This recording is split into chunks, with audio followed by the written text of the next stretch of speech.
26 नवंबर 2008 दिल्ली का एक war room. एक आदमी अचानक खड़ा होता है और मेज पर जोर से मुट्ठी मारता है। कमरे में बैठे प्राइम मिनिस्टर चुप हो जाते हैं, क्योंकि जो वो कहने वाला है वो भारत की अगली चाल तय करने वाला है। उस आदमी का नाम है अजीत डोभाल। और उस रात मुंबई में सिर्फ गोलियां नहीं चल रही थीं, दिल्ली में फैसला हो रहा था जवाब कैसे दिया जाएगा।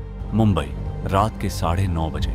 CST station. अचानक गोलियां चलती हैं, लोग इधर उधर भागने लगते हैं, कुछ गिर जाते हैं, कुछ उठ भी नहीं पाते। कुछ ही मिनटों में पूरी शहर का माहौल बदल जाता है। 10 आतंकी, 12 अलग अलग जगहें, और सब कुछ एक ही रात में।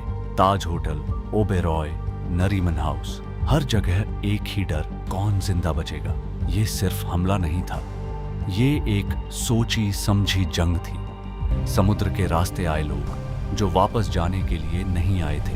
अगले 60 घंटे पूरा देश सांस रोककर देखने वाला था। 166 लोग वापस अपने घर नहीं लौटेंगे। लेकिन उसी समय दिल्ली में भी एक और लड़ाई शुरू हो चुकी थी। South block, war room. घड़ी में 11 बजे हैं। एक तरफ प्राइम मिनिस्टर, शांत, संतुलित, हर फैसला सोच समझ कर लेने वाले। दूसरी तरफ अजीत डोभाल, एक ऐसा आदमी जिसने दुश्मन की जमीन पर सालों बिताए थे, जिसे पता था आतंकवादी बातचीत नहीं करते। कमरे में सिर्फ एक सवाल था, NSG भेजी जाए या नहीं। NSG देश की सबसे एलीट कमांडो फोर्स। लेकिन दिक्कत ये थी, वो दिल्ली में थी, मुंबई में नहीं। वहां पहुंचने में कम से कम 2 घंटे लगते। 2 घंटे जो शायद उस रात बहुत भारी पड़ सकते थे। कमरे में किसी ने कहा, पहले स्थिति साफ कर लेते हैं, जल्दबाजी में गलती हो सकती है। हर सेकंड एक नई खबर आ रही थी, और हर खबर पहले से ज्यादा खतरनाक होती जा रही थी। डोभाल चुप थे, बस ध्यान से सब सुन रहे थे। फिर उन्होंने स्क्रीन की तरफ देखा, नक्शे पर नजर डाली, और कमरे में बैठे हर व्यक्ति को देखा। फिर धीरे से बोले, सर, जो लोग अंदर हैं वो बातचीत करने नहीं आए हैं। एक पल रुके, वो मारने आए हैं। कमरे में सन्नाटा छा गया। उन्होंने आगे कहा, हर मिनट की देरी एक और जान ले रही है। प्रधानमंत्री ने शांत स्वर में जवाब दिया, हमें पूरी जानकारी चाहिए। यहीं पर सब कुछ रुक सकता था या फिर पूरी तरह बदल सकता था। डोभाल खड़े हुए, एक कदम आगे बढ़े, और फिर धड़ाम।